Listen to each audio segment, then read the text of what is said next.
आइए मित्रों, हमारे YouTube चैनल स्वाध्याय में आपका हार्दिक स्वागत, अभिनंदन। आज हम आपसे चर्चा करेंगे भैरवावतार का वर्णन आपके साथ साझा करेंगे।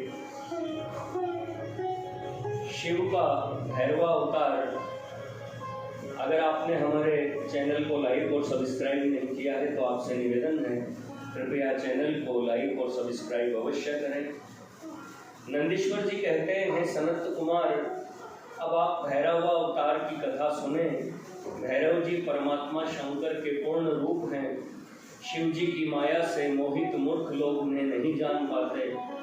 एक बार समस्त देवता और ऋषिगण परम तत्व को जानने की इच्छा से ब्रह्मा के पास गए और उनसे पूछा, हे लोकनायक, अद्वितीय तथा विनाशी तत्व क्या है?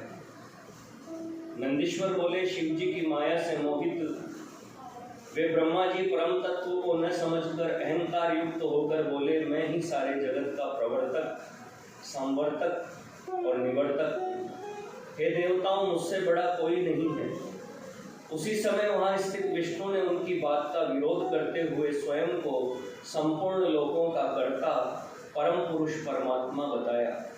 इस प्रकार ब्रह्मा और विष्णु दोनों में विवाद हो गया। उस समय दोनों की इस विवादास्पद बात को सुनकर सर्वत्र व्यापक तथा निराकार प्रणव ने मूर्तिमान प्रकट होकर उनसे कहा, परमेश्वर शिव सनातन तथा स्वयं ज्योति स्वरूप है और ये शिवा उनकी आह्लादिनी शक्ति है। ये उन्हीं के समान नित्य तथा उनसे अभिन्न है। ओंकार के इस प्रकार कहने पर भी उस समय शिव माया से मोहित ब्रह्मा और विष्णु का अज्ञान जब दूर नहीं हुआ, तब उसी समय अपने प्रकाश से पृथ्वी तथा आकाश के अंतराल को पूर्ण करती एक महान ज्योति उन दोनों के बीच प्रकट हो गई। उस समय परमेश्वर शिव ने अपने तेज से अत्यंत देदीप्यमान भैरव नामक एक परम तेजस्वी पुरुष को उत्पन्न किया और बोले, हे काल भैरव, सर्वप्रथम तुम इस पद्म योनि ब्रह्मा को दंड दो। तुमसे काल भी डरेगा, अतः तुम काल भैरव कहे जाओगे। हे कालराज, सभी पुरियों से श्रेष्ठ जो मेरी मुक्तिपुरी काशी है, तुम सदा उसके अधिपति बनकर रहोगे। नंदीश्वर बोले, काल भैरव ने इस प्रकार के वरों को पाकर अपनी बाईं अंगुलियों के नखों के अग्रभाग से ब्रह्मा का 5वां सिर तत्क्षण ही काट डाला।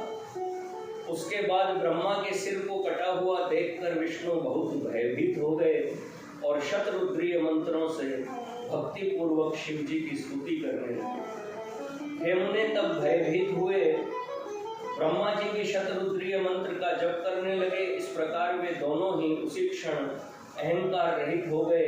अहंकार का त्याग करने पर ही मनुष्य परमेश्वर को जान पाता है। इसके बाद ब्रह्मा तथा विष्णु को अहंकार रहित जानकर परमेश्वर शिव प्रसन्न हो गए और उन प्रभु ने उन दोनों को भय रहित कर दिया।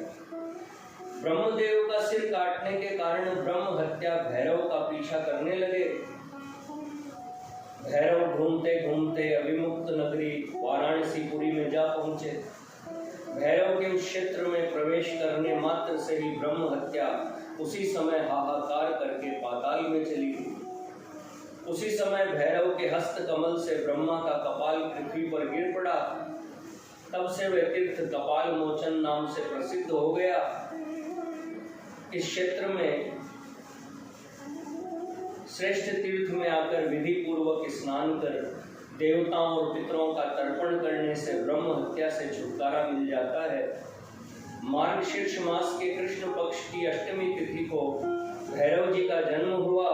जो मनुष्य इस तिथि को काल भैरव की सन्निधि में उपवास करके जागरण करता है, वह महान पापों से मुक्त हो जाता है और सद्गति को प्राप्त होता है।